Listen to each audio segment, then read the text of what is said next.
Божественият принцип на целомъдрието е основната тема в днешното ни интервю. Дадохме му името сексуалност и свръхсила. И двата термина са доста разнопосочни на пръв поглед, но кое ги обединява в една обща духовна категория? Ще разберем днес. Преди това обаче е добре да опознаем целомъдрието. Защо то се е превърнало в едно от 12-те основни добродетелства и в божествен принцип? На вашите въпроси по темата отговарят Георги Изворски и Силвина Белилали.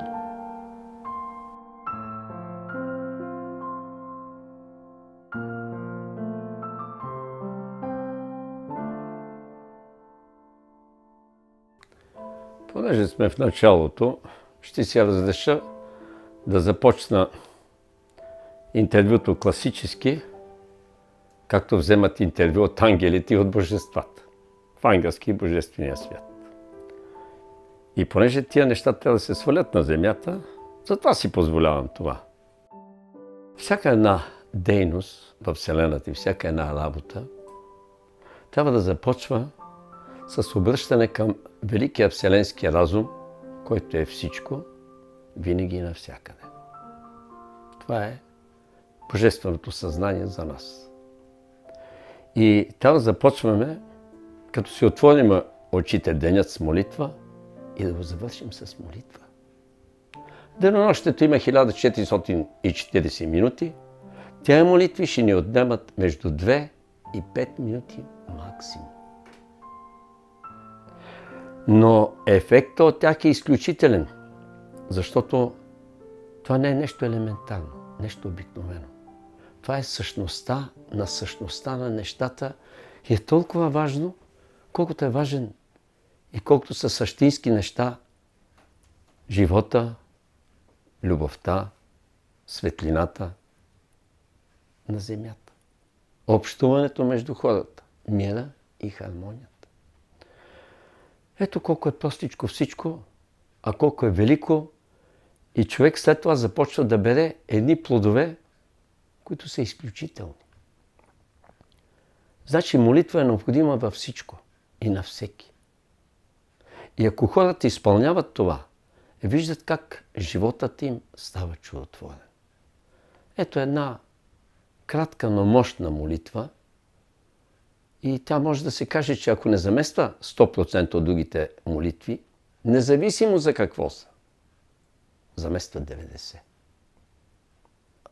Аз обичам да казвам напоследък на Всевишния, Всемогъщия, Вседържителя, на Всевечния. Го наричам Вселюбящия. Защото Бог е любов. Ясно и кратко. И една такава молитва към Вселюбящия, а това е великият вселенски разум, Божественото съзнание, е абсолютно необходима.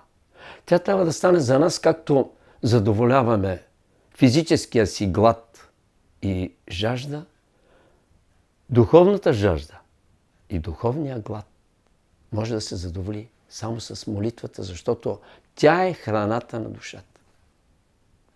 Без тази храна тя трудно съществува и затова много се мъчи на земята и затова хората много страдат. А нещата са много прости, съвършенни и велики.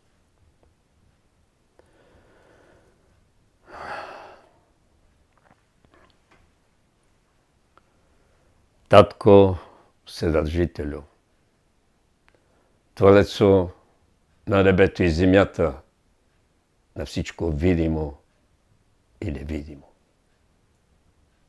Слава на славата, сила на силата, светлина на светлината, любов на любовта. Молим те, нека Твоят мир и Твоята любов ни обгърнат и изпълнят.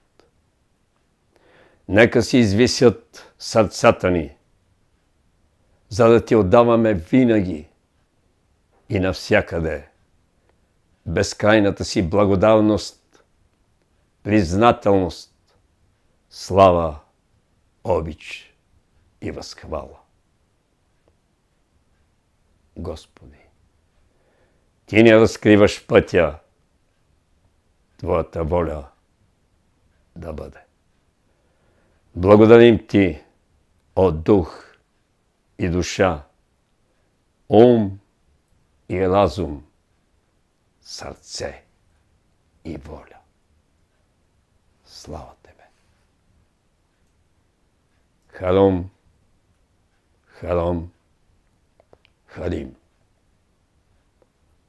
Амин. Аум, Аум.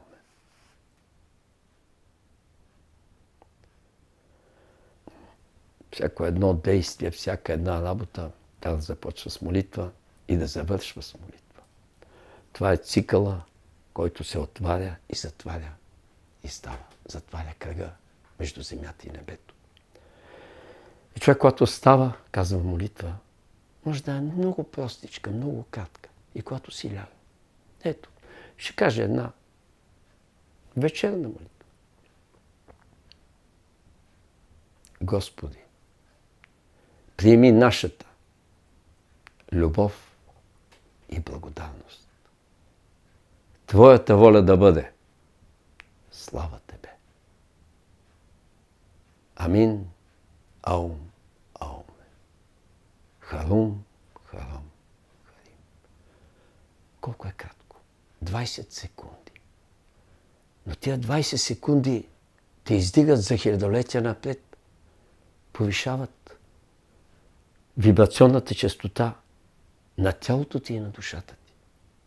Молитвата е велико нещо и заради това още на времето апостол Павел казва: непрестанно се молете.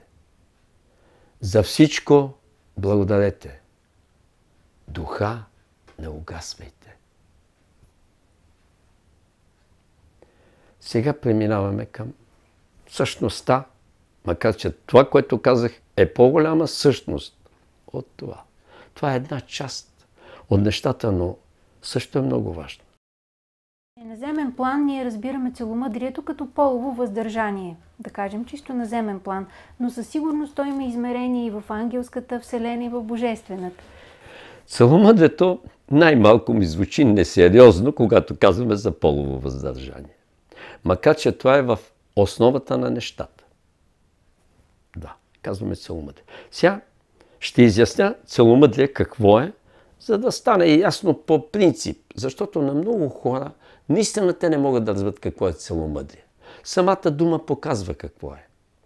И ако мъжкият принцип трябва да бъде благороден, великодушен, трябва да бъде творец, да твори, да води, да е още разумен, отговорен. Това са основните приоритети на мъжа. Да закриля семейството, да работи за неговите блага и така нататък. На него също може да му се каже, че ще стане все някога целомъден, когато у него се изравнят двата принципа – мъжкия и женския. Но жената трябва да бъде целомъдрена обязателно, задължително. И този принцип да не я напуска, защото тя ражда живота. Значи трябва да отговаря за всичко. Ще кажа един прост, тривиален пример. Има поход или през пустинята минава един керван камили.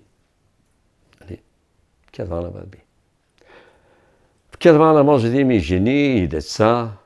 Мъжете го водят. Отпред има водач. Знае посоката, знае всичко. Осигурил е камилите да ги има, нали? Седлата им и така нататък. Но за всичко друго отговаря жената.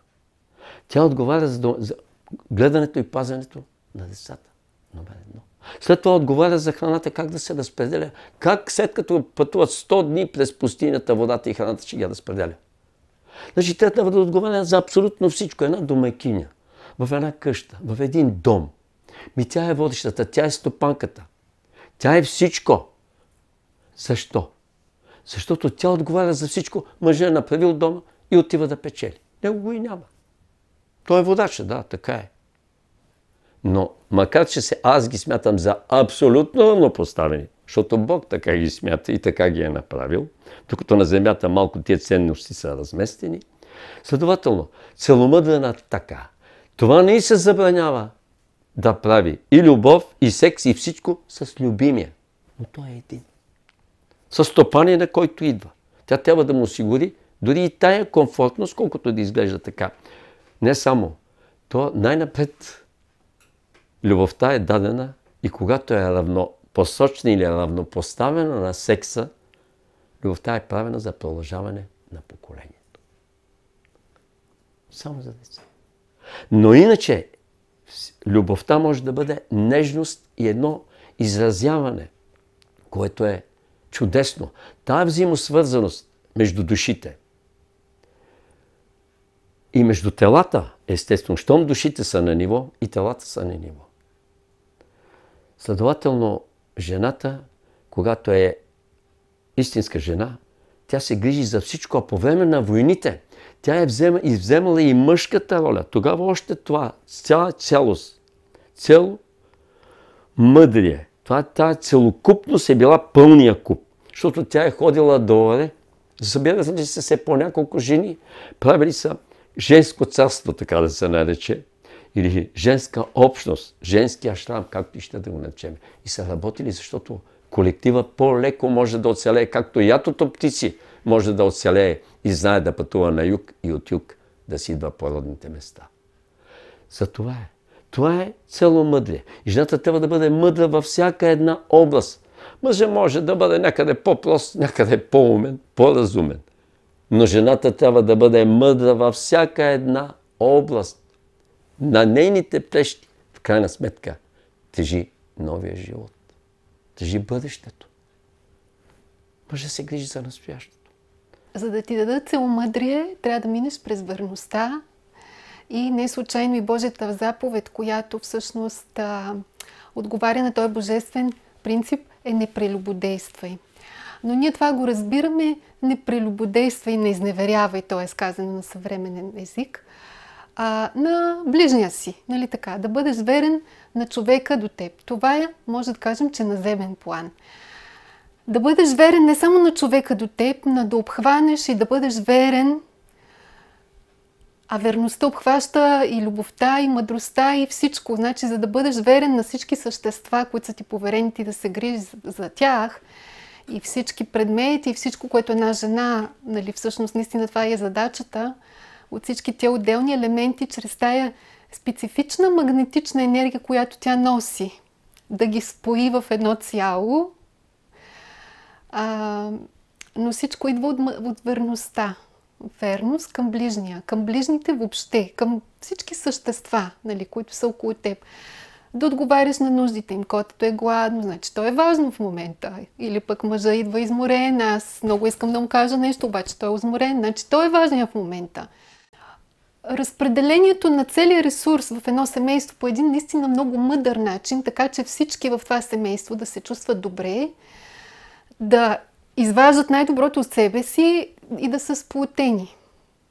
Нали? И тая патриархалност, която ние вече сме отхвърлили, това е нещо изключително пагубно за човека, нали? Защото тогава се е пазил морала и жената е държала по някакъв начин този морал на семейството и на децата си. Винаги, разбира се, е имало и някакви грешни хора, да кажем една мила, добра жена, мила, добра, ама дали е така била преди, не се знае.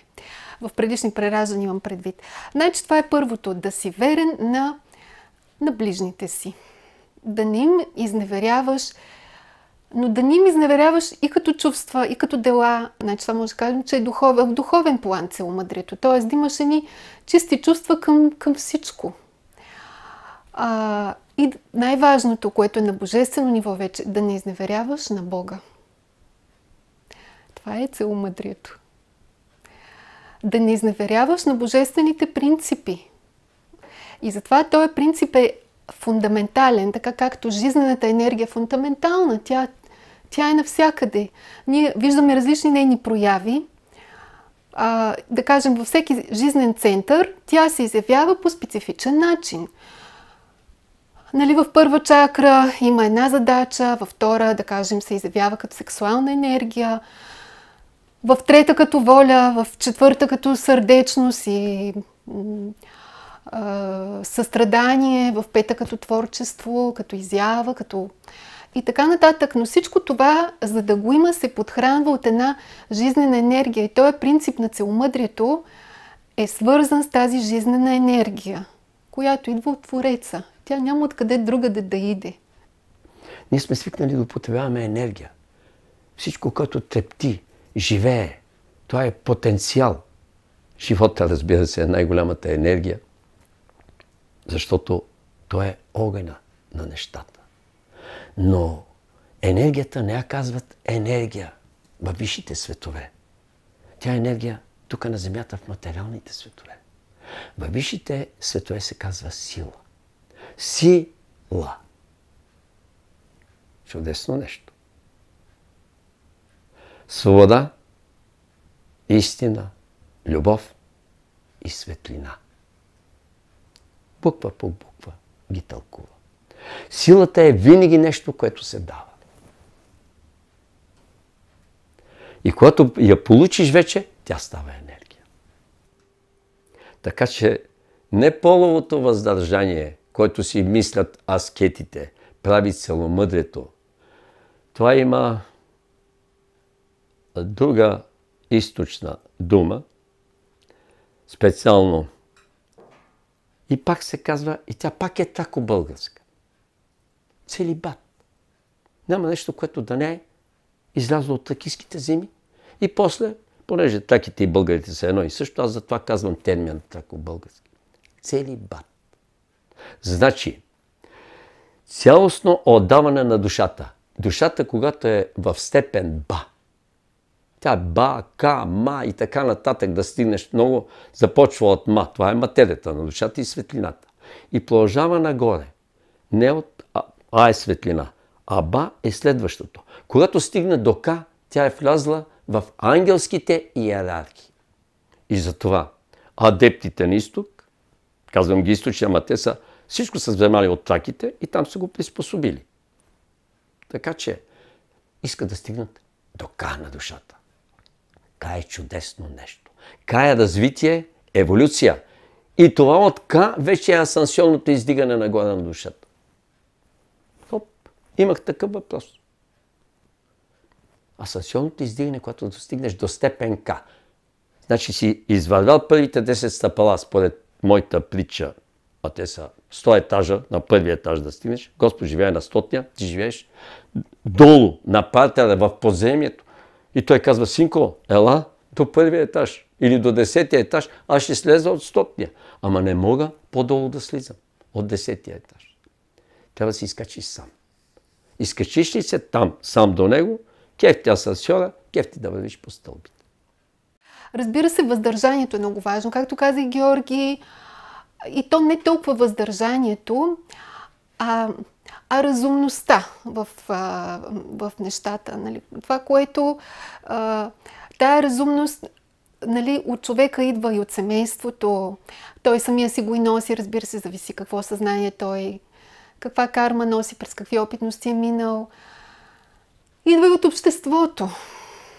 Нали, човек, нали, по себе си виждам как има определени неща, които знаеш, че не са добре.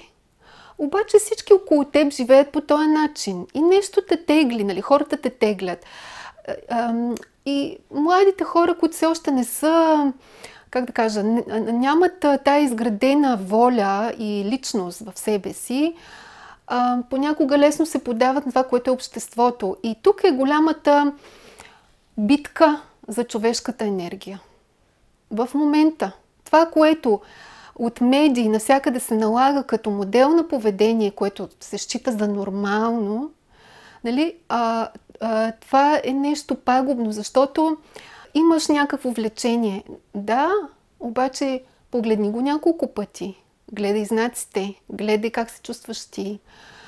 Изчакай. Нали? Това, което хората днес наистина Нали, има някакво мерак, ама аз съм свободен, щом го имам това, ще го направя. Ма откъде идва това? Нали? И това е дарин на различаване. Да видим, чакай сега, тая мисъл, нещо ме кара да го направя. Обаче, това от Бога ли е? Това божествено ли е? Това чисто ли е? Добро ли е за мен, за човека до мен и до какво ще доведе? Нали? Морала не е нещо устаряло, което е някакво демоде и някакво нещо, което, нали, не е толкова важно. Напротив, това е най-важното. Няма по-важно от това нещо. Още от библейско време са уважавали целомъдрената жена. И казват така: мъже е водач, той трябва да бъде, както избрих, благороден, великодушен, нали, добър, разумен, стратег, отговорен, водач. Но за жената е абсолютно задължително да бъде целомъдрен. А целомъдрето е първото нещо. Да не прескачаш като пеперутка от цвят на цвят или като пчеличка, за да взимаш нектара на хубавите цветенца, макар че трудно мога да сравня мъжа с цветенца, ама си е цветенце. Когато си изравни принципите мъжки и женски, и той става цветенце. А жената иначе си е цвете поначало. Ама тя иска да стане пчеличка. И там започва да бърка. Особено това е задача на жената. Да изчака. Да постъпи мъдро. Нали? Да изчака да озрее тя самата за тая връзка. Да озрее любовта, сърцето и за тая връзка. Заради това тогава на времето, толкова време са ухажвали, са играли хоро заедно. Един много дълъг процес. И любовта на младите един към друг е растяла и растяла и растяла. И когато вече се е стигало до, нали, до полов контакт, той е бил нещо, как да кажа, нещо нормално, нещо... А сега половия контакт изпреварва всичко друго и заради това той се превръща в нещо доста опасно. На какво ни учи принципа на целомъдрието и как постъпваме, за да го спазваме този принцип? Учи ни на вярност, принципа на целомъдрието. Да. Учи ни на това да сме мъдри в решенията си. На това да гледаме не детайлите, да гледаме цялото, което също е много важно. Тоест, ако аз, да кажем, отговарям за един духовен център, както в момента живея в такъв, аз всеки ден трябва да обхвана цялото. Тоест да видя във всеки един момент къде да си вложа енергията, с кой от хората, които идват тук по една или друга причина да бъда, къде да дам най-много, нали, от всичкото. Нещо, което, между другото, е урок на хората от Зодия Дева, които са свързани с този принцип. Нали? Те се учат на това да могат да имат един поглед върху цялото. Нали? Девата е твърде много в детайла. Докато целомъдрието ни учи на това, да не сме в детайла, да обхванем, да видим кое е най-важното в цялата картина, да работим там, но да не изпускаме всички други детайли, нали? Защото и те са важни, просто може би не е дошъл момента за тях, да работим с тези неща, но да ги имаме предвид, нали? И когато е нужно, да вложим енергия в тях, и внимание, и грижа, и любов, и всичко. Просто наистина женската енергия е нещо изключително и затова учителя е казал, че новата Ева ще спаси света, ако по правилен начин тя работи с семейството си, с децата си, с мъжа си. Георги започна, каза, мъжа, той внася. Значи за мен жената държи цялата тая система. Да кажем в гръцката и римската митология, която, нали, я взимат, де факто, както и да кажем, от тези митологии известен той е факт, но има много по-стари корени. Разбира се, има една богиня Веста. Веста е богинята на домашното огнище. Нали, това е жената. Тя поддържа огъня в семейството. Не трябва да го оставя да изгасне. Защото ако тя тръгне с, да кажем, друг мъж, т.е. се изневери на мъжа си, тя губи целомъдрието си. Губи тази магнетична енергия, която споява цялото семейство. Тя изчезва, изпарява се. Вече го няма магнетизма.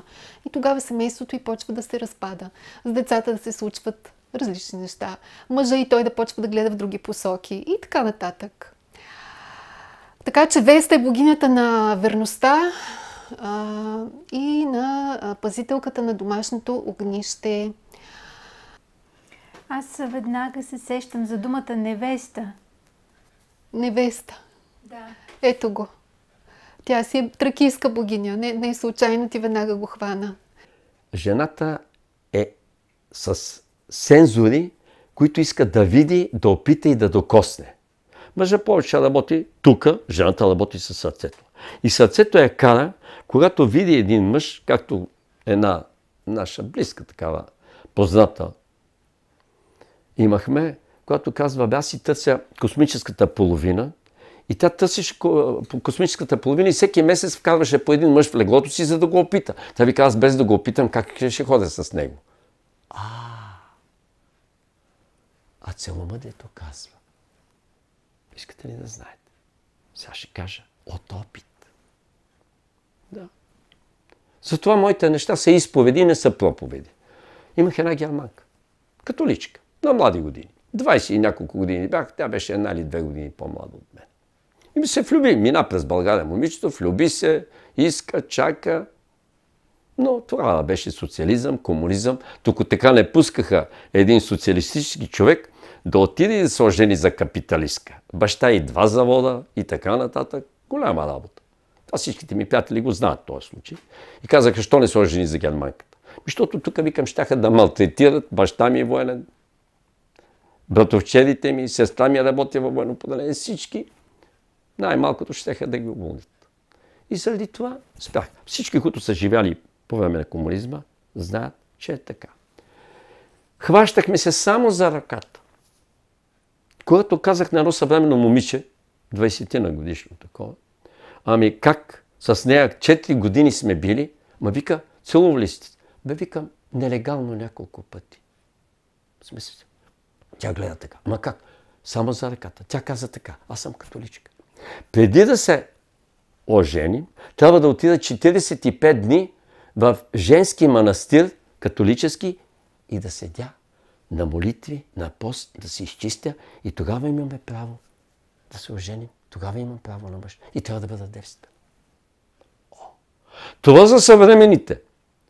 Но това момиче беше толкова шокирано, много младо същество, и си говорим за тия неща, нали? И тя вика, ма това не може да бъде. Ма такова, как такова? Как си издържал? Какво въздържание? Ами, за да се научиш на морал.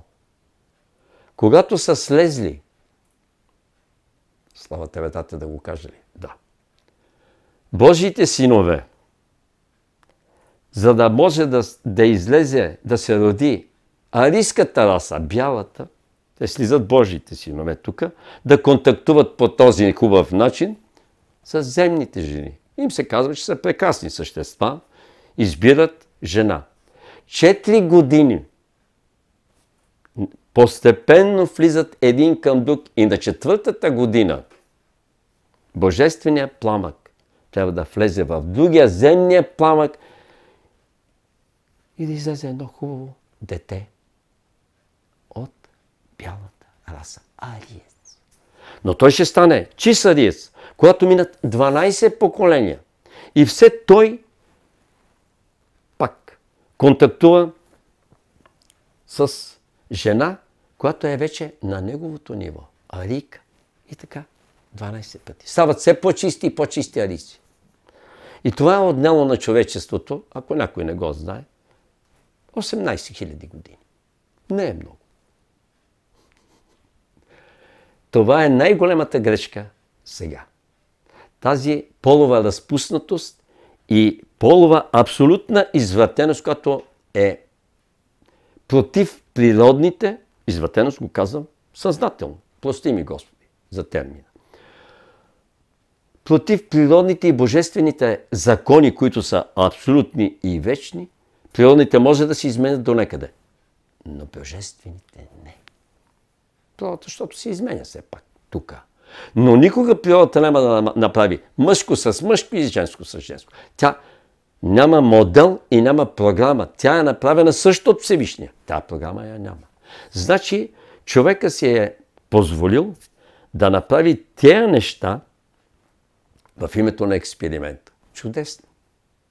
Защо този експеримент продължава, след като Содом и Гомор бяха изгорени за това? Човек са животно. Не само с еднополови, ами и са животни и ред други неща. които не искам да ги казвам. Значи, историята човеческа и душите знаят, защото много от тия души сега са преродени и важното, че им е останала, така да се каже, той щам. Тая карма не са си доизчистили и продължават обаче да я освежават и вместо да се въздържат в един живот. Само един живот иска Господ да се въздържат от влечението към собствения си пол, както аз имам влечение към другия пол. И ми харесваха жените, да. Сега вече може да се каже, че съм целомъдър или имам целибат. Да, аз не мога да се скрия. Синко, до тук беше. Повече жените ги гледаш като произведение на изкуствата. Произведението на изкуството е едно прекрасно нещо и е равнопосочено и равнопоставено на тебе. Нежно, чисто същество. Като душа. Тогава вече излизаш от земната материя, от този свят и преминаваш в ангелския и в божествения. Как нарушаваме целомъдрието? Когато говорим за най-нишата изява на целомъдрието, всичко тръгва наистина от изневярата. И е тръгнало в историята на човечеството наистина оттам. Дали е бил женат, да била жената, която е изневерила за първи път на мъж, или е бил мъж, който е изневерил, не знам. Но когато това се е случило, това същество с всяко следващо прераждане започва да се свързва с все по-нисши неща, свързани с сексуалността. Да прекалява със секса. В един момент се стига до хомосексуализъм и до всички известни ни и може би не толкова известни ни, слава Богу, че не са ни сигурни, толкова известни извращения, които хората разпиляват сексуалната енергия, която е най-сакралната енергия. Казахме, това е енергията на Твореца, всичко е енергия, нали? И тази енергия, тя идва от всемирното съзнание, от Твореца. Той чрез нея създава нещата, тя присъства навсякъде. И когато ние чрез неразумност в сексуалните си отношения и неумереност и небалансираност, разпиляваме тая енергия и я използваме не по предназначение, да кажем, предназначението може да не е задължително да правим деца, нали? Но предназначението е да дадеш любов на съществото до теб. Нали? Това е основното предназначение. И ако ние го правим не за това, а за да си задоволим някакви страсти, ние се свързваме с най-силните демони, които са наистина, защото това е карма вече срещу Твореца. Работя, нали, от доста време с тези кармични неща и дълго време не можех да помагам на хомосексуалисти. Си казвам, защо, нали, какво е това нещо, че не мога да им помогна, не може да стане обрата. Ами не съм имала силата да работя с тия демони, които са от тях. Те са наистина много силни. Защото, нали, то е реципрочно на греха. Колкото по-тежък е един грях, толкова по-силни негативни същности привлича човек. И това се случва де-факто при един такъв неразумен или, как да кажа, неправомерен сексуален контакт. Хората се свързват с тези сили все по-силно, все по-мощно. Те се хранят с тяхната енергия. Какви процеси се случват по време на сексуален контакт? Това ще го кажа, за да стане ясно от гледна точка и на физиологията, и на психиката, и на душата на човека. Значи, при всеки акт те мислят, че акта е чудесно и прекрасно нещо. Напротив, акта може да бъде напълно разрушителен. Напълно. Към акта трябва да се пристъпва, когато аз съм имал много случаи, когато едно каращо се семейство и бабата вика, не се карайте на младите. Легнете си и там всичко ще се оправи. Да, ама не. Напротив, нещата се задълбочават. За момента и един и другия е доволен. Обаче негатива, който са излъчвали преди това, се е предал моментално 100% при този акт, защото светия апостол Павел казва така. Всеки един грях е вън от тялото, с изключение на секса и на половата близост, когато става. Той вече е вътре в тялото и физически, и психически. И тогава няма начин да не се прехвърлят нещата от единия на другия. Просто няма начин. И тая ненавист, която преди това, или тая злоба, оказва и на двамата пагубно въздействие. За момента им е добре, да. Има екстаз, има оргазъм, обаче няма любов. Те го правят този секс само за облегчаване, но без любов. Това е само физическа страна на нещата. В единия случай, когато ние уменяме любов, ние се свързваме с ангелски йерархии, които по някакъв начин ни зареждат. И ако човек прави такава любов, да кажем, то вече не е секс, такава любов, ако прави, той е зареден след това, чувства се добре. Но ако той го прави, както Георги каза, след къвга или по някакъв странен, извратен начин, прекалява, садизъм, не знам какви, те са толкова много извращенията, тогава се свързва с тези сили, те стават все по-силни в него и те взимат енергията му. Те му крадат енергията. Тогава сексуалният акт става абсолютно разрушителен. Човек е изтощен след такъв секс, нали, който е грабителски секс на практика. Едно ограбване на другия. Нали. Това правят много от хората в днешно време. Един пример ще дам за какво се случва по време на сексуален контакт, когато зад него стои нещо нечисто. В случая, какво се случва с проститутката, нали? Която прави това не защото обича човека, много ясно, а за да спечели нещо. Тоест, от комерциална гледна точка се изразходва най-висшата творческа енергия на Вселената, нали, която създава живота, де-факто. Георги е казвал как изглежда проститутката. Казва, около нея има един червен пояс. Изследвах да видя какъв е този червен пояс. Това е астралното й тяло. Тоест, кармата, която те изтегля от всеки мъж, с който, а тя изтегля, защото го прави по неправилен начин. Изтегля от всеки един мъж, се трупа в астралното й тяло. И то наистина в един момент става като един червен пояс. И тогава тая жена не може да спи, сънува кошмари, нали, всички последствия, които когато в астрално тяло има негатив. Негатив има и за мъжа, разбира се. Защото той, участвайки с такава жена, отивайки само единствено за нагона си, той взема пък от нейната карма, а нейната карма не е малко, защото тя обменила карма с много мъже. И просто става един компот. Нали, буквално казано. Да. Обменя се карма в контакта, когато между двамата има кармична връзка. И винаги кармичният длъжник приема от кармата на другия. И затова сексуалният контакт, нали, може да се каже, че е нещо опасно. Нали, това е тая връзка, която се създава между двама, е почти равносилна на връзката, която се създава между майката и детето. Много силна връзка, енергийна връзка. Жената е също като една дъска, на която всеки мъж си остава, може да си остави подписи и отпечатъка, както и тя оставя на всеки мъж. Там кармата се обменя и обикновено се обменя, колкото партньора е с по-нише съзнание, толкова повече обменя карма. Ако е с по-више, това вече служи като филтър, като филтратор, като сетка, може да се каже по най-простия начин. Той приема някои негативи, но другите не ги приема. Защото тая по-висша интелигентност, духовност го пази. Но ако е абсолютно с нише съзнание, тогава обмяна и жената е с такова. 100%.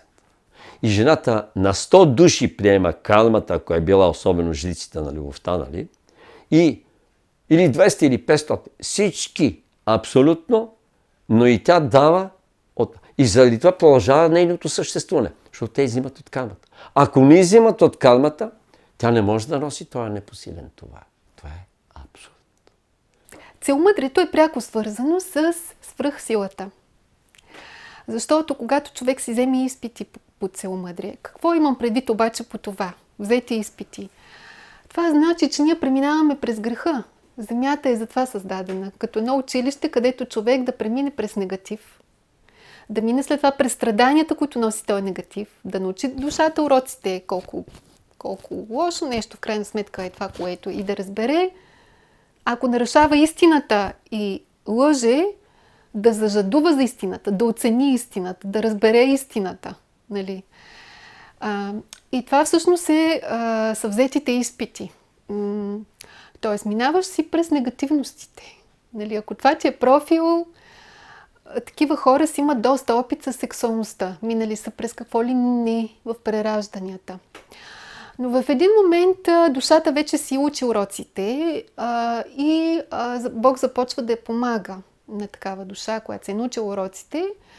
Започва да пречиства всички тези негативи, които тя е натрупала, тази душа. И тогава и се дават дарбите, защото тя си ги е изработила. Тя в този профил е учила, страдала, падала, ставала. Отключват и се дарбите. И едната дарба е свръхсилата. Какво значи това? Може би самата технология ще обясня и разликата. Защото много хора смятат, че това е енергията кундалини.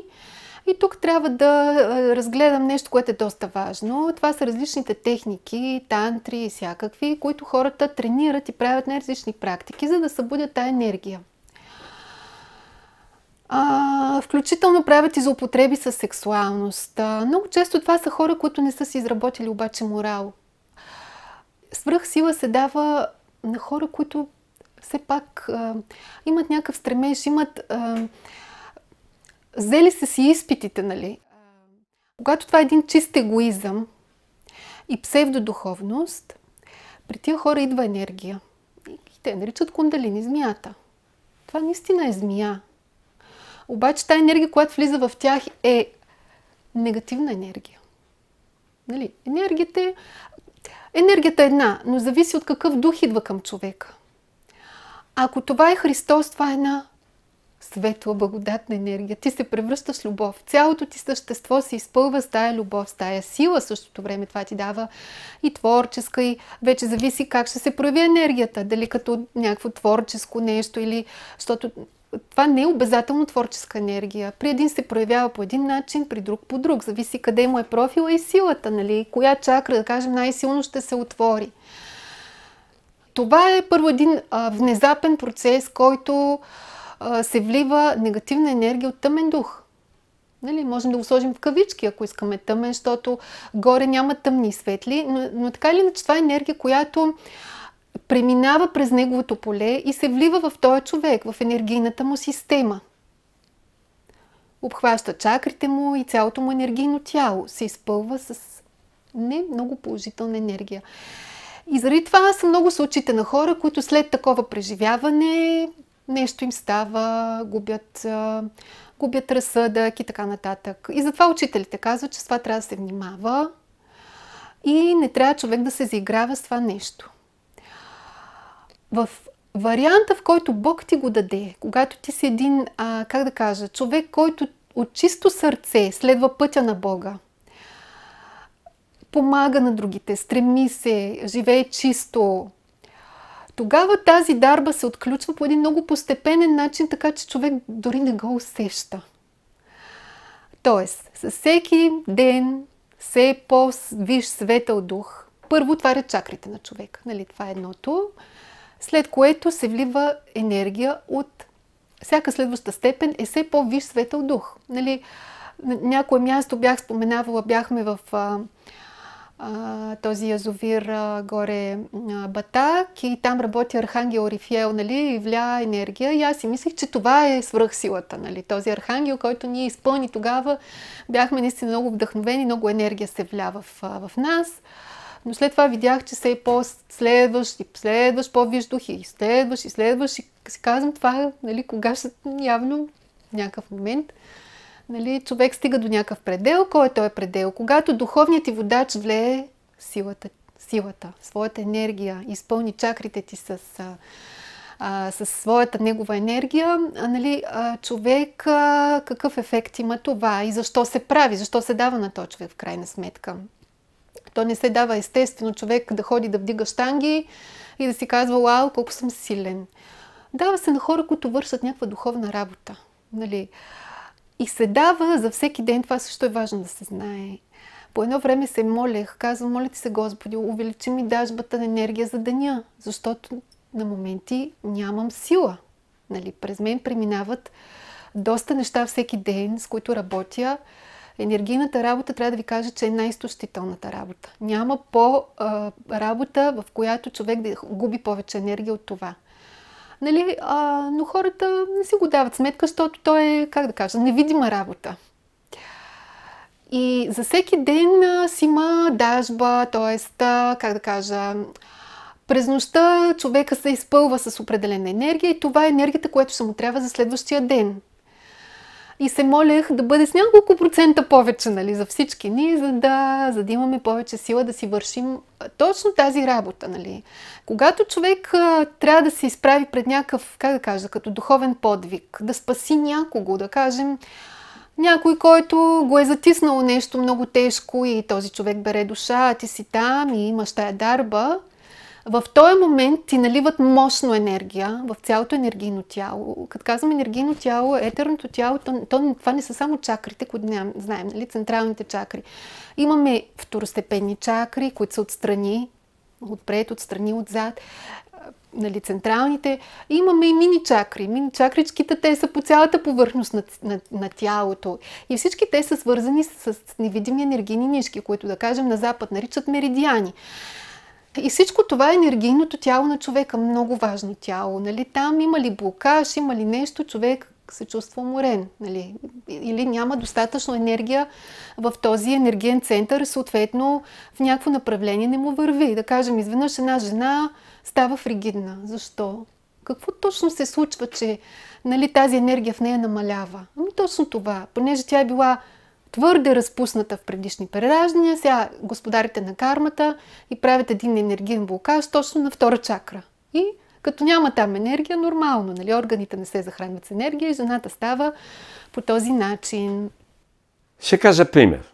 Един мой приятел, вика, с един негов приятел, отиват някога да има нястат. И казва, отидохме, няма нищо.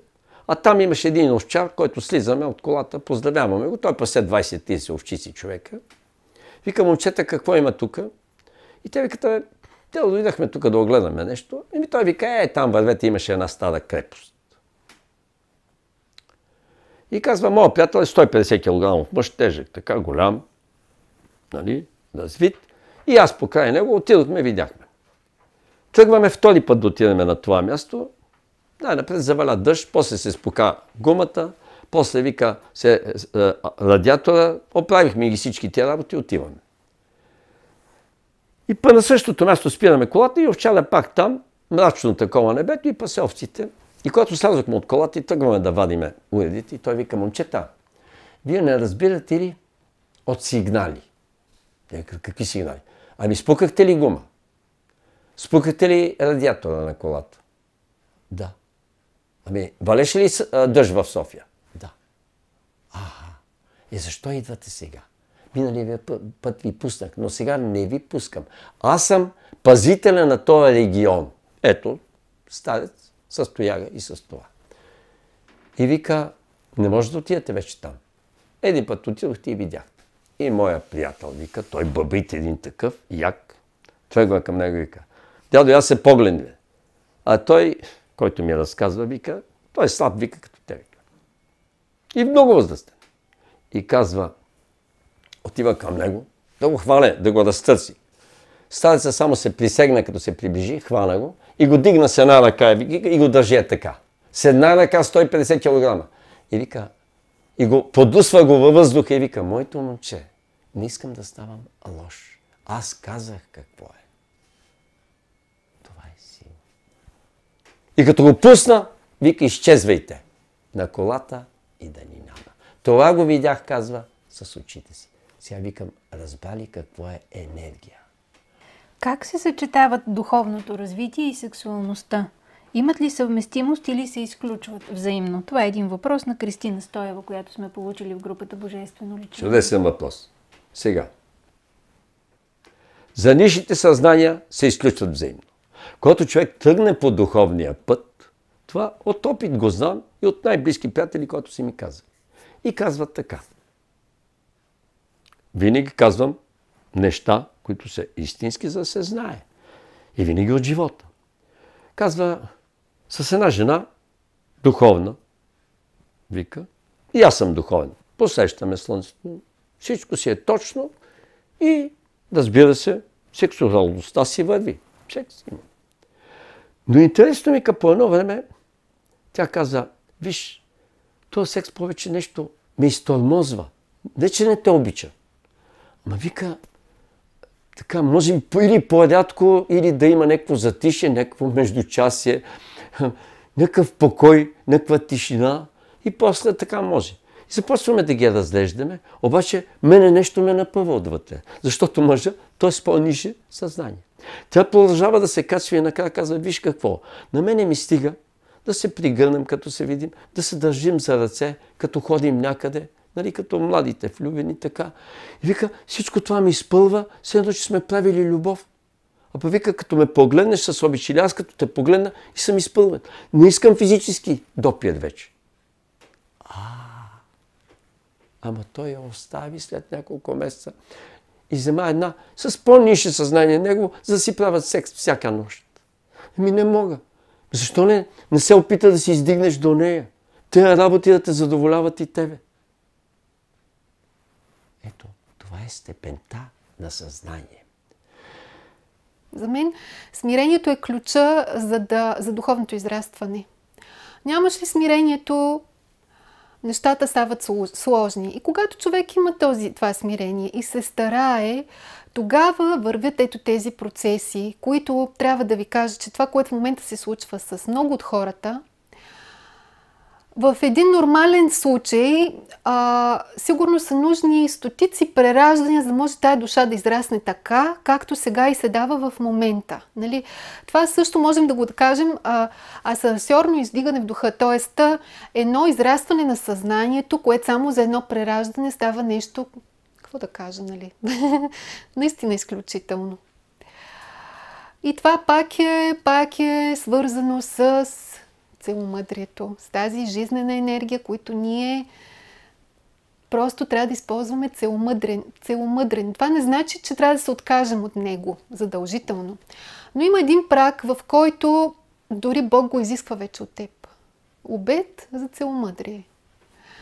Такъв обет са и дали и Христос, и най-висшите духове дават този обет и го спазват. Нали? Но това са наистина хора, които са абсолютно посветени на другите и са с една голяма мисия. Казвал съм го в една от първите си беседи, не знам дали е била записана, или във Великия трепет, цялото име е Велики интимен трепет на душата, че когато достигнеш до това съзнание, само може да сте един от друг или само да си помислите, така правят любов боговете с мисъл, ангелите с пламък, душите се сливат, телата стоят едно до друго, няма докосване. Ето вижте, казвам го по най-простия и елементарен начин. Душата е пламък. Ангелите, значи стигаш до това ангелското съзнание, на земята има такива случаи. Лежите си един до друг, нали, много се обичате, нежно всичко, тогава излитат душите като пламъци и се събират над вас, като два пламъка, които тептят и правят спирали. И всичко, което можеш да го усетиш на земен план, от допир, докозване, всичко, го изживяваш 10 пъти по-силно. Това било нирваната. А в Божествения свят е 100 или 1000 пъти по-силно. И затова Божеството отгоре-долу всичко знае. Но понеже човек не знае и другия човек е тука, да каже 50, 60, 70 кг месо. Нали? Казвам грубо, но искам и по някой път да съм груб, за да може да се запомни. Защо? Тая плът, ти виждаш плът и ти си плът. Мераците са много големи и край. Сега ще кажа един интересен случай. Има двама приятели. Тия двама приятели, един е добър художник, другия е поет. И поета ходи в ателието на приятеля си, седят и си пият кафето. А той през това време си рисува нещо, нали? Да не го отвича от работа. Поета си прави между часи. И той вика, художника вика, знаеш ли, чакам един модел идва, рисувам го вече дълго време, виж му портрета. Той гледа една гола жена вече, ама и още много детайли има да си изпипва. И вика, тя гола ли те позира? Да, гола ми позира. Вика, е там на този стол седи, 1 час седи, става и си отива, аз я рисувам. Идва модела в определения час, влиза и поета гледа, а и поета, нали, е по-хубавите работи и той жената гледа като произведение на изкуството и не чак толкова, както и художника. И вижда едно съвършено същество. Мис свят и нещо повече. Мис вселена. Гледа и не може да повяда. И жената почва да се съблича спокойно и слава на другия стол, без да се сълна, и сяда. Той гледа като магиосан, хипнотизиран. И художника започва да рисува. Пълна тишина, 1 час, жената става, обича си и си отива. И поета вика: абе, приятелю, абе, знаеш ли какво? Абе, аз през цялото време бях на ногти, бях луд. Гледам едно същество, което... Ма то богиня, ма ти как издържаш и така и го рисуваш отгоре на това? О, аз не може, вика, дишането ми спира, ръката не ми работи. Знаеш ли, вика, какво бих направил? Та жена, вика, най-напред трябва да преспя с нея, да се облегча, да се успокоя всичко и след това мога да рисувам с часове. И той: ма ти, що не правиш така? И той казва: да, обичам. Това ми е любимата. И той вика: ама сериозно? Сериозно, вика, ама още не сме правили секс с нея. Как? Да. Ако направя секс, всичко ще се развали. Ако, вика, най-напред правим секс, тук в ателието има, вика, къде? И след това аз се успокоя, облегча се. Аз изобщо ще си загубя таланта, моето. Аз ще рисувам вече нещо, което не ме влече. Не искам, то ми е познато. Той вика: ти като прочетеш вестника, какво го правиш? Той вика: какво? Флора ли го хвърлям? Ама като не е четен, той ти е любопитен, нали? Сега, докато не я нарисувам, няма да е докосна. Това ми държи таланта. Таланта е също огън, както са дарбите и способностите.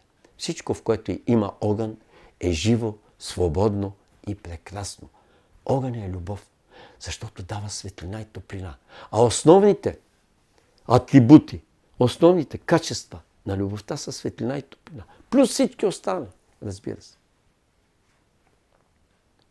Четох в една от книгите, че по време на сексуален контакт се обменя карма и че ако достатъчно дълго се случва това, хората се сливат на много нива и стават почти като едно цяло. Въпросът ми е: при раздяла, след такива взаимоотношения, какъв е начинът да се освободим от другия и има ли определено време? Примерно, ако връзката е траяла 3 години, да се чака още толкова, в което да спазваме пост, преди да се отворим към друг човек. Доколко време жената трябва да се въздържа след като приключи връзка? Поне 3 месеца. Нали, това поне 3 месеца преди да предприеме нова връзка, имам предвид сексуална връзка преди всичко, да влезне в сексуален контакт с друг мъж. Иначе може да си се вижда с други хора и така нататък, но да не стига до това нещо, за да може да се пречисти през това време. Евентуално, не винаги обаче се пречиства. Пак казвам, ако това е кармична връзка, тая карма си остава у жената, нали? Но да кажем тези отпечатъци, които има буквално едни, не знам, същества ли са, какви виждам като сенки, които са около жената често, нали, те си отиват тези сенки за 3 месеца. Другото, за да се пречисти, е вече да работи по-активно. Тоест не е просто да чака да мина 3 месеца, а да благославя мъжа, с който е била. Защото благословията къса кърмичната връзка, къса тия енергийни връзки, които те свързват с този човек. Нали? И ако имаш някаква карма, която си приел от него, много вероятно е ангелите на кармата ти помогнат и да я освободят. Нали? Така че това вече да не влияе на следващата ти връзка, защото иначе хората, как да кажете, нали, се получава един омагьосан кръг. Нали? Нещата се повтарят, просто защото ти си живееш в миналото. Нали? Целият товар, който си го влачиш от миналото, той си е с теб и се проявява във всеки контакт, включително и в партньорската връзка. Може ли да се каже, че жената носи енергийния отпечатък на всеки мъж, с когото е била през живота си, и че едно бъдещо дете от избрания от нея мъж може да е негово биологично, но не и енергийно? Носи. Това са тия сенки, които говоря, но най-силният енергиен отпечатък е от първия мъж. Това е най-силният енергиен отпечатък и често и това е някаква кармична връзка, нали? Познавам твърде много жени, които първи им контакт е болезнен. Нали? Често това е кармична връзка и се обменя някаква карма от при нея, сериозна. И това е. Просто благословия. За мен няма друг изключителен инструмент, който е даден почти на всеки човек, нали? Да може да се освободи от всички тия негативи. Нали? Благословията, аз съм говорила за това. Това е най-висшата форма на материализация. Нали? Божие Слово, което работи, т.е. чрез нея ние насочваме вниманието на светлата сила към дадено нещо. Благославям Иван, нека да е жив и здрав и благословен. Господи, благослови го и ти с любовта си. Като се стремим да имаме и добро чувство към Иван. Нали? Не просто, нали, благославям го, пък иначе ако го видя, ще го убия. Да, и така. И това нещо развързва тия кармични вериги и падат кармичните неща, които хората носят. Ограничени ли са запасите на всеки човек от сексуална енергия за дадения земен живот и могат ли да се изчерпят? И ако да, какви са последствията при едни такива изчерпани запаси? Ами, какви са последствията? Че са ограничени? Ограничени са. Нали? Това се вижда. Мъж на 30 години изведнъж губи всякакво желание, всякаква способност. Защо? Защото е почнал твърде рано, защото е прекалявал или разхищавал или правил кой знае какви извратени неща и в един момент губи тази енергия. За мен нали, това е нож с две остриета. Особено съм забелязал, че много от духовните хора нали, минават през тия изпити. Те имат твърде много сексуална енергия, повечето духовни хора. Те просто имат много енергия. Нали, това е факт, че това, за което говоря, свръхсилата. Тоест, ти имаш енергия, нали, още като млад, много повече от всички други. И понеже, как да кажа, обществото не е създало начините как младите хора да си канализират енергията, те я канализират в някакви такива порочни неща, в крайна сметка. Твърде и рано стигат до тия неща в днешно време, което, нали, как да кажа, си като един употребен в един момент човек. Половото пълнолетие е 21 години. За жената. И 23 за мъжа. Половото пълнолетие, казвам го, космическото. И който удържи до това, може да е мъжа, може, както баща ми и дядо ми, мир на душата им и светлина по пътя им, можеха до края. 80-90 години. Мъже. Останалите защо стават импотенти на 35-40 години? Ами поради тази причина. Рано започнал сексуален живот. Няма прелюдия, няма природата иска да се мине легално, внимателно от едното към другото. Както едното тяло, вие мислите, че останалото тяло е веднага залепено за физическото тяло. Не. Това е етерното тяло. Както не може да преминеме от стихията земя, която е най-нишето съзнание. Минерал. Просто. Следващата стихия е вода. Следващата стихия е въздуха. Ние преминаваме нашето съзнание през тия стихии. Минава всички. И когато достигне до огъня, най-високата стихия, разбира се, не може от въздуха да се бухнем в огъня. Затова сегашният период на новото трябва да минем през етър. Етър. Без етър не става.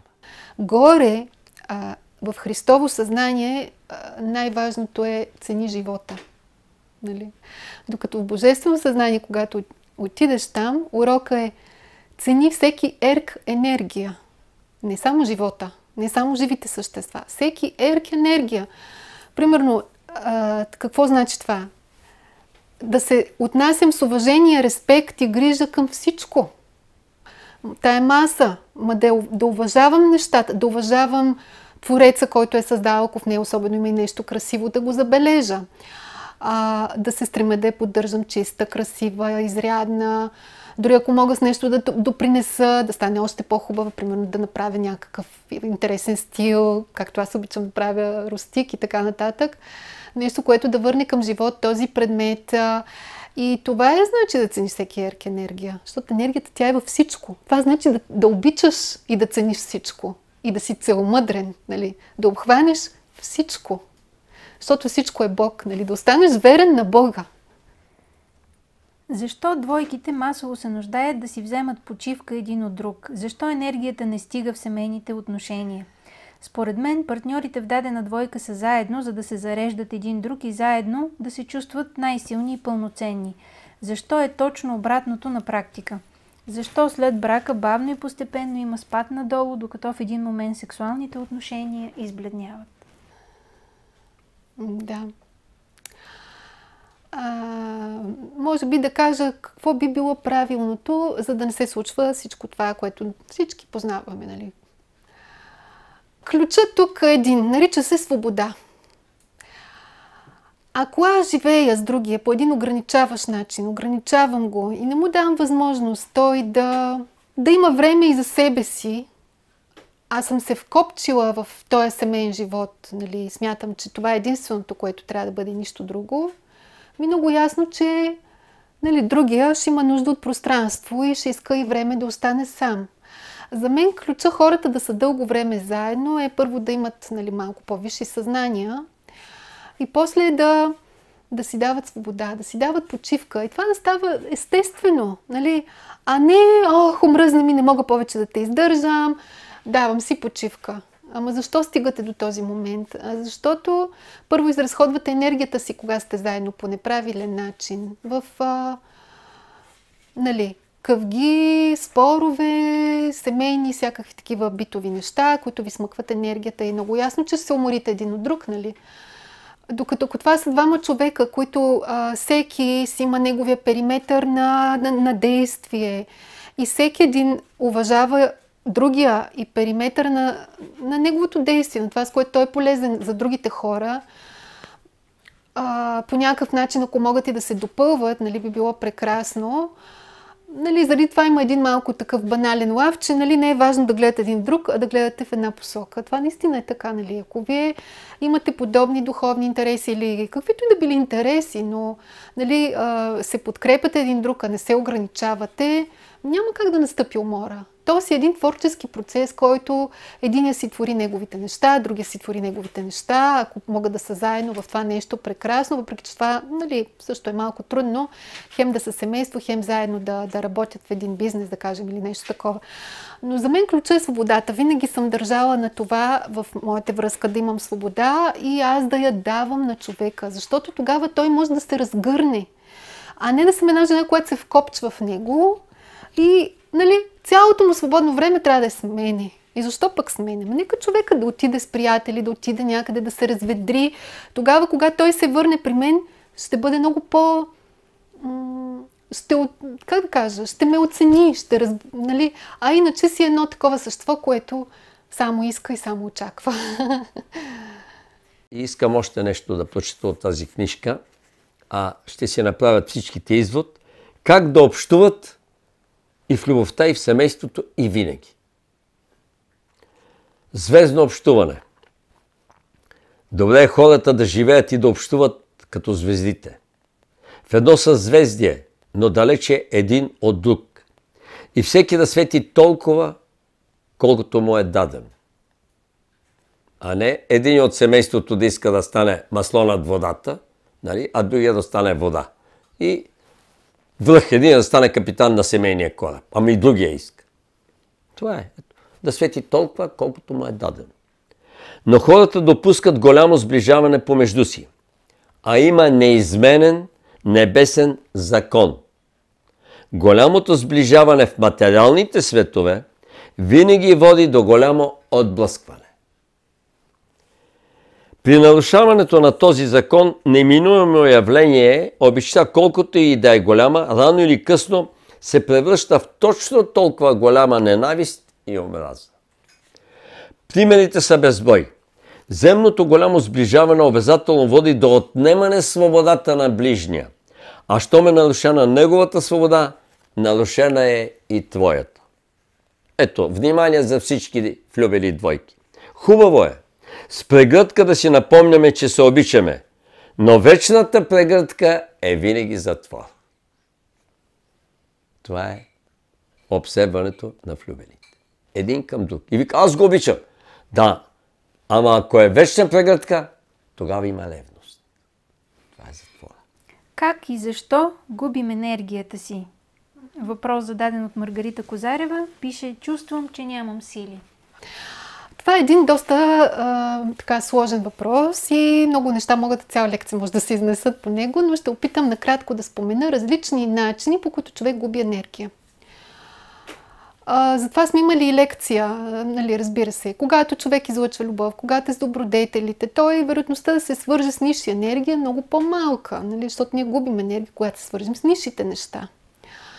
И те ни крадат. Нали, това са паразитите, както ги наричаме, или тъмни същества. Това им е работата. Те просто са при хора, които са в греховете и се хранят с тяхната енергия. Но има и много, как да кажа, подмолни начини, по които хората губят енергия, за които те абсолютно не си дават сметка за какво става въпрос. И тези подмолни начини се използват от силите, нали, които са във властта, които са в бизнеса, които са в нали, тези скрити подмолни сили, които се опитват да управляват света, които се опитват да управляват духовните движения и течения. За съжаление, след всеки висш учител в тези среди се включват и други сили, които вкарват и други елементи. Наскоро при мен идва една жена, която най-обикновена така млада жена. И аз проверявам да видя какво е нещото, поради което тя не може да спи от години и поради което тя е уморена. Много ясно, че си уморен, не може да спиш. Нали? Енергията идва по време на сън в голямата си част. И установявам сатанинско проклятие. Значи проклятието е едно, но сатанинско проклятие е нещо много тежко.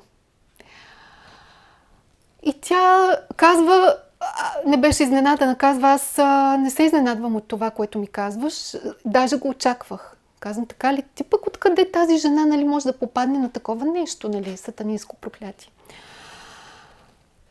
Затова не ми е приятно да говоря, но честно казано бях шокирана. Просто бях шокирана. И тя и мисля, че е време тия неща да станат вече достояние на повече хора. И тя ми извежда книжката на учителя "Завета на цветните очи на светлината". И казва: Силвина, прочети на 69-та страница какво пише. И ми отбелязва абзаца. И там това е всъщност, за тези, които не са запознати, това е "Светая светих за хората от Бялото братство". Това е единствената книжка, може би, която учителя собственоръчно пише, вадейки цитати от Библията, и го дава като метод, светъл, изключителен метод, който хората да работят. И казва: това трябва да си го носите винаги с вас, защото то ви пази. И наистина и аз самата, тая книжка я нося, може би от 15 години, навсякъде с мене. Прочитам да видя какво пише там, и там пише следното. И този метод ви е даден от Христос, и той е много висш метод. Който го използва, това ще се ползва за неговото духовно израстване. Но който не го ползва, го очаква проклятие. И това е цитат от учителя. Сега, нали, първо, дух от такава величина никога не би използвал тази дума. Нали? Защото при него словото е мощно и говори. Той не може да се изпусне по този начин, да каже, нали, когато имаш дарбата Божието Слово, трябва да внимаваш в най-малките думички, защото всичко се материализира. А пък камо ли да кажеш такова нещо, което веднага става програма мощна, нали, която работи поколения напред. Злоупотребата с Божието Слово е една от най-тежките грехове, които хората са създали. Изкривяването му, нали, редактиране на Божие Слово, изкривяване, използване за корисни цели и вкарване, остави изкривяването, вкарване в Божието Слово на вече, как да кажа, на черна енергия, както в случая. Нали. Това съм убедена, че не е цитат от учителя, това е добавка. И такива добавки има на много места, където хората не си дават сметка, че ги имат тия неща. Нали. Просто определени сили работят. И човек изведнъж, нали, уж отива на едно такова много светло място, където много хубави неща се говорят, много хубави неща. се случват, но със всеки следващ ден този човек става нервен, става все по-критичен към другите, все по... Нали? Кога човек е нервен и критичен? Когато няма енергия. Чрез едни такива невидими кукички нали, има сили, които крадат енергията на човека. Има сили, които са наистина сатанински сили, които се опитват да вземат връх сега, са вкарали програми и неща, къде ли не? В ваксини, в тестове, в много неща. И човек прави нещо най-обикновено и тривиално. Бях открила дори, че в кафето има много интересни програми. Какво е програмата? Това е мисъл форма. Нали, това са уроките, както казваме. Ако аз нарека, имам силата да кажем, ако аз нарека нещо, който пие кафе, ще бъде работохолик. Но това са хора, които са се събрали и са го направили, са силни хора, да кажем, имат някакви способности, защото и в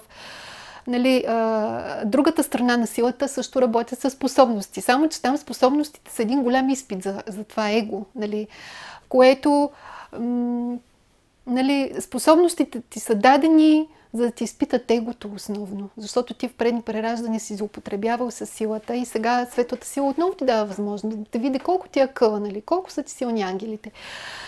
И така, значи там има сила и способности, но там силите, нали, това, което казах за кундалини, енергията и така нататък, там силите не се подхранват от светли духове, а от духове с друг поляритет. И такива програми може да има навсякъде. Аз заради това неща, които са масови, ги избягвам. Всички масово пият кафе. Аз от малка нещо усещам, че не ми харесва в кафето. Нали? Не съм си давала сметка точно защо. Тия програми се освобождават, разбира се. Както могат да се пречистят, така могат и да се освободят. Господи, благославям кафето. Нека бъде благословено и от Теб, да ми носи радост, светлина, заряд, енергия през този ден.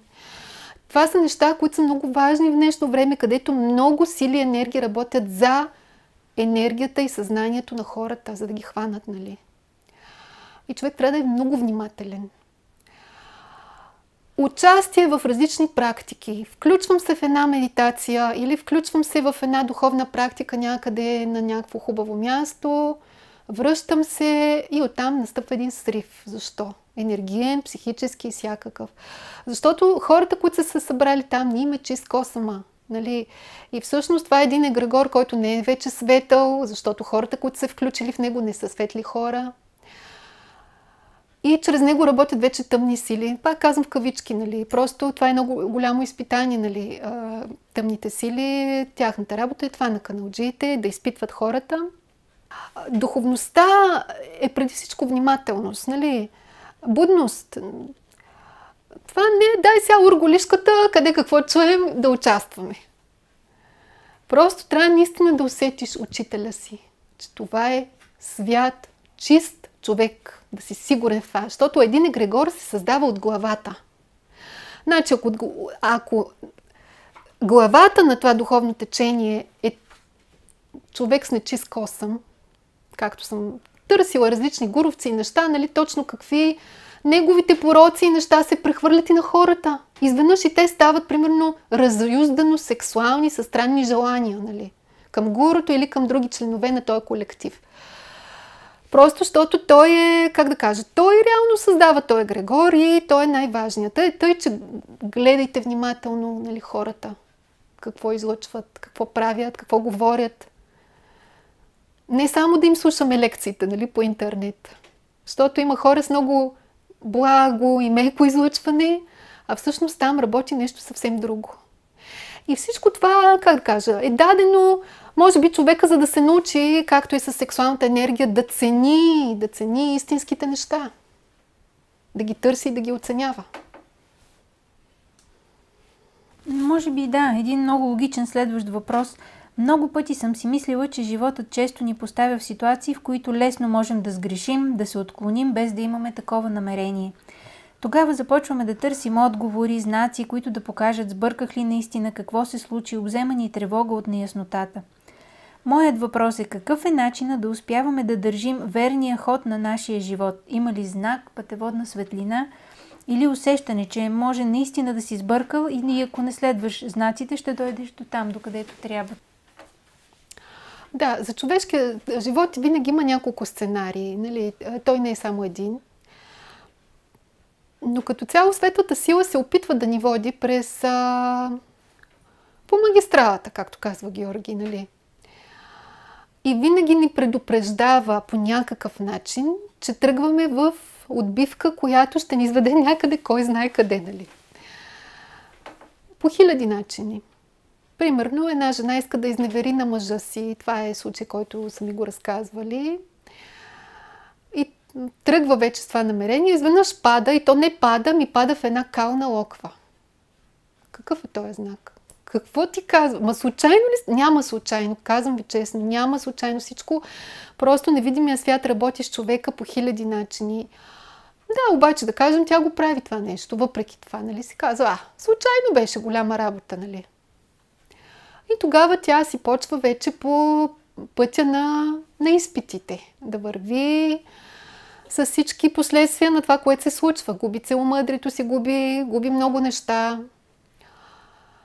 В другия вариант винаги са някакси два гласовете в човека. Едното те предупреждава и се опитва да те предпази, и се опитва да...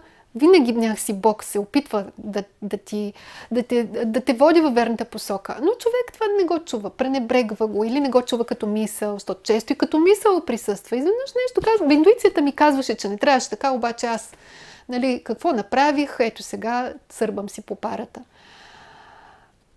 Но и това да тръгнеш по този път, пак казвам, който е кривия път, това пак е един от сценариите на човешкия живот, нали? Защото това е школата. Ти минаваш през греховете, страданията, опитността и си учиш някакви уроци по този начин. Но една моя приятелка каза, не може ли по един малко по-лек начин? Може, обаче човешкото съзнание още не е израснало. Затова да минава по по-лекия начин, да не минава през тия тежки грехове и неща. Но за бъдеще съм сигурна, че няма да е така. Просто новата раса, нали, нещата ще бъдат по друг начин. Няма да се учат уроците така, как да кажа. Просто хората няма да са чак толкова дълбоко стъпили в греха. Както сега се шегувам, работя с хора понякога с хиляди прераждания. Казвам, той човек, той не е бетон, не е цимент, той е гранит. Гранит. Трябва да пробивам с канго гранит. Нали? Толкова дълбоко стъпил в греха е този човек. Нали? С много прераждания и с подобни грешки през всичките тях. И се създава една доста твърда енергийна структура, която докато се пречисти, не е никак лесно. Нали? Само да кажа простата формула, как можем да бъдем здрави, богати и щастливи и да вървим към това. Защото разните работи ние почваме да си изчистваме, да си чистиме греховете, да си плащаме на кака карма, да си плащаме онова, заемите, които сме ги взимали. Това е така. Обаче ние ги изчистваме в един момент, но продължаваме да ги трупаме, ако продължаваме с пороци. Това е една безкрайност. Трябва да минем само към добродетелите и да ги спазваме. И формулата е следната, която е така не невъзможна, но много трудна, изключително трудна за изпълнение. Затова, когато Исус казва да обичаме враговете си, а на мен ми каза, кажи им да обичаме и предателите си, която е по-висша форма, нали? Аз казвам, трябва да се научим да обичаме всички, отначало се стараем, всички. Всяка една душа, която е в тяло. Без да гледаме делата му, лоши дела е направил, лоши мисли, лоши чувства, лоше, от най-лошите на земното кълбо. Какво да се прави?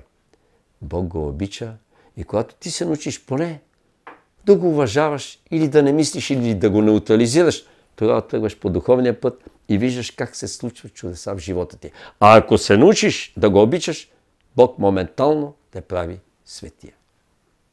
Това е. И така, човек трябва да стане духовен, за да получи енергия. В никакъв случай иначе. И колкото по-духовен става, толкова енергията повече му се увеличава, но да не работи с пороците, а с добродетелите трябва да се работи. Добродетелите те правят духовен. Пороците те оставят на същата степен на съзнание. Така. Ето, тук са написани и те са 42. Това са основни добродетели за прилагане на принципите по азбучен ред. Те са от книжката Звездна роса. За звездната раса е цялото заглавие на Георги Изводски, където пише, че са изповеди. Не са проповеди, но са пак веди. Веди значи знание. Така. Първо, авторитетност. Може с една дума да обяснявам за какво става въпрос. Авторитетност, човека да си знае мястото, къде е и в обществото. И да не иска, да няма силни амбиции. Той иска да стане президент и депутат, ама няма качествата. И тогава става едно вечно объркване. Така, активност какво е? Винаги да е активен. А кой е активен? Да цитирам Виктор Юго. Да обичаш, значи да действаш. Активният е любещ. Щом си безлюбещ, така, не обичащ, така да се каже, ти нямаш енергия, нямаш и сила. С вялост подхождаш към всичко. Виж, всичко си е подредено тук. Безкорисност. Значи, користолюбието по времето на Исус Христос беше напълно нормално. Даже користолюбието и до сега е в някои общества и в някои държави, защото слагат материята пред духа. Безкорисност, безусловност. Тая безусловност трябва да я прилагаме към всички и всичко последния начин. Приемаме го по този начин, защото Господ ни го поднася за момента. Той е човек, тази ситуация, това нещо, трябва да го приемем, но това не значи да се съгласим веднага с него, а да направим проверката. Но безусловно не искаме веднага да се намесим, защото ако се опитаме по някакъв начин да контактуваме и да се намесим, ние се намесваме в съдбата на този човек и фактически изземваме функциите на Всевишния. Това не може да се допусне. След това благодарност, това е признателност. За всичко трябва да отдаваме благодарност. Благодарност се отдава и за добрите неща, и за недобрите неща. Защото те също са ни учители. И ако се научим на това, много по-бързо изчистваме всички кармични сметки. Благоразумие. Благоразумието е най-близо до целомъдрието. Благородство. Благост. Значи благост, кротост или добродушие. Будност. Винаги будност на съзнанието. Само истински духовният човек е винаги с будно съзнание. Останалите може да се приспят от медии, това е промивката на съзнанието, да те зомбират непрекъснато, да те хипнотизират, да те обработват по най-различни начини и онова, което те искат, ти го правят. Обаче не можеш да заблудиш будния човек. Продължаваме нататък. Благост, будност, вдъхновеност. Когато правиш нещо, не само да го правиш с ентусиазъм и въодушевление. Ентусиазма е човешки импулс за дейност. Въодушевлението е ангелски импулс за дейност. Вдъхновението е божествен импулс за дейност. Великодушие обязателно. Велика душа. Взискателност. Да си взискателен, но да знаеш точно кой откъде. Това прави един умен учител. Един, който е роден за учител. Той знае от кой ученик колко да изисква. Защото ако го натовари повече, всичко ще се стори на ученика, той съвсем ще пропадне. Ако му даде по-малко, той няма да върви нагоре. Значи това е истински учител. Бил съм доста години учител и знам. Към всеки един ученик абсолютен индивидуален подход и то обязателно с обич. Продължаваме нататък. Волеизявление. Волеизявлението собственото ти да е и чуждото да не го спираш. Това е свободата. Въздържаност. Въздържаност, умереност във всичко. Включително и в храненето, нали? Не е добро чревоугодничество. Както мързало не е добре. Но и работата прекалената не е добра. Господ разрешава да се работи на 2 места, но не и на 3. Казвал съм. Грижовност. Грижовността е много важна. Да се грижиш за близките си. Ако можеш, да имаш грижовност да проявяваш и към човечеството, и към цялата страна, и към континента. Но най-вече да проявяваш към близките си, за да можеш да се научиш на грижовност. Доблестност. Това е най-висшата форма на смелост. Смелост, храброст, доблест. Доброжелателност към всички и всичко. Това не значи да не знаеш кой какъв и какво е правил, но лично ти нямаш право да излъчваш към този човек негатив, злоба или да злорадстваш, когато му се случва нещо. То ще му се случи. Той ще си плати всички кармични сметки, остатъци от сметките и така нататък. Няма начин. Вой, мъки, неволи, страдания. Исус казва, там ще бъде плач и скърцане с зъби. Това е кармата. Нищо друго. Добронамереност. Значи доброжелателството е добри желания и добри намерения да излъчваш добронамереността към хората. Достоинство. Винаги да имаш достоинство. Може да си роб, но да имаш достоинство. Значи подчиняваш се, но знаеш кой си и не се обезличаваш. Достоинството е това. Жизнерадостност и жизнеутвърждаване. Съжа. Така. Това е винаги да държи за живота. Не за смъртта. Когато идва при мен някой много болен човек и почва да казва болести, работи или си говори една компания. Земни ми баща не можеше да търпи. Беше над 80 години, но беше със съзнание на 20-30 годишен младеж. Вика, аз не ходя в компании, в пенсионерския клуб или в компании, като само за болести. И затова нищо не го хвана през живота си. Нито една болест, нито една истинка. Абсолютно нищо. По-здрав човек на физическо ниво, па и на психическо, не съм виждал до сега от него. Продължаваме нататък. Искреност. Следващия принцип. Инициативност. Значи, както активността и инициативността. Активността е да си активен, но инициативата включва нещо ново да внесеш. Нови идеи, нови каузи. Новата свежа струя е както веднага да пиеш вода от извора. Нова вода, чиста вода, не престояла, не застояла. Колективизъм. Колективизма включва коректност и толерантност. Винаги в един колектив как да живееш, да знаеш.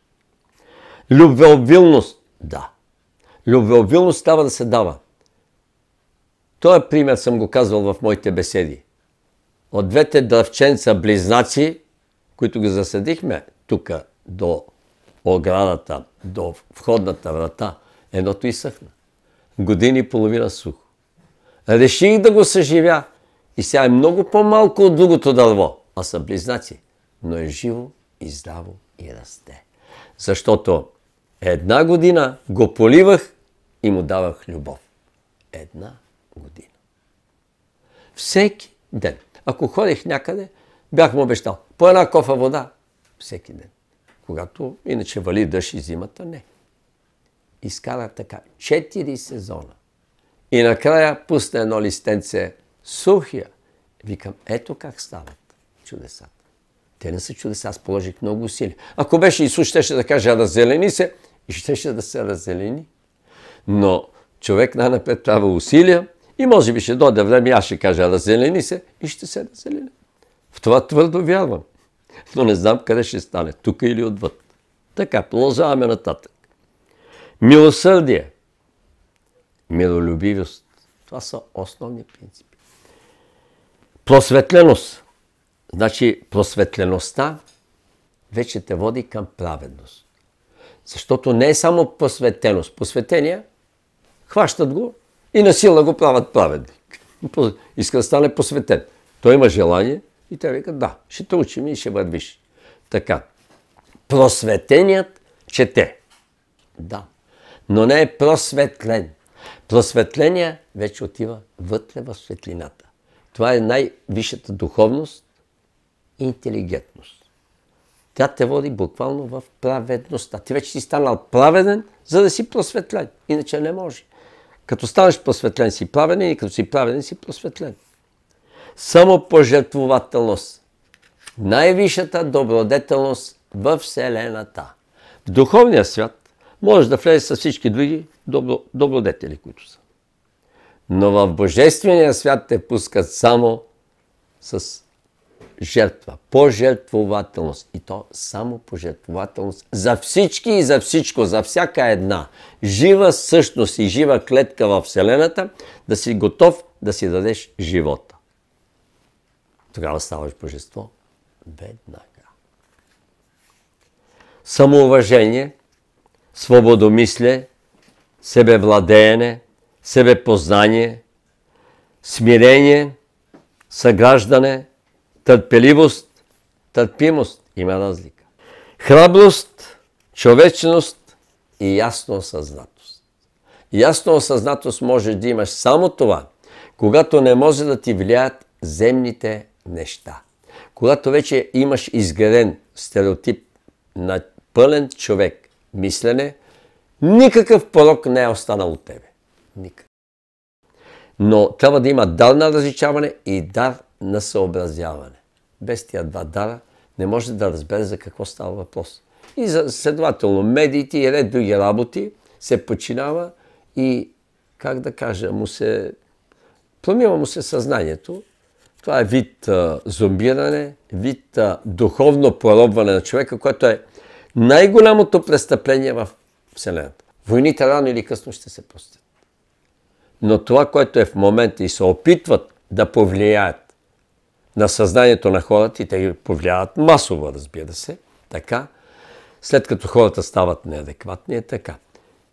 Но човек сам трябва да се измъкне от тая клопка, точно чрез тия добродетели, които чета, и чрез това целомъдри. А това вече е дар. Затова последния ясно осъзнатост. Ясно да осъзнаваш винаги какво и как се случва в живота. Това е живеене на живия живот. Ти в началото каза, че е хубаво да започваме и да завършваме с молитва. Точно сега с молитва, да. Така че може би е време да завършим с молитва. Дали с най-кратката молитва благодаря или с молитва, най-кратката молитва ще я кажа.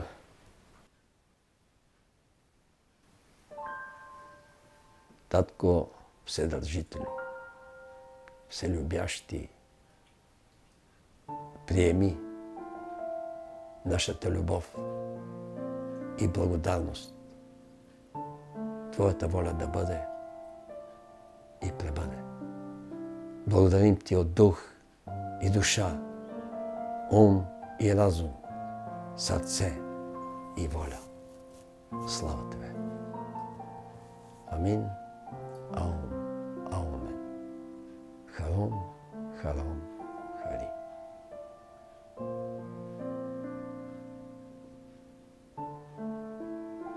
Благодаря.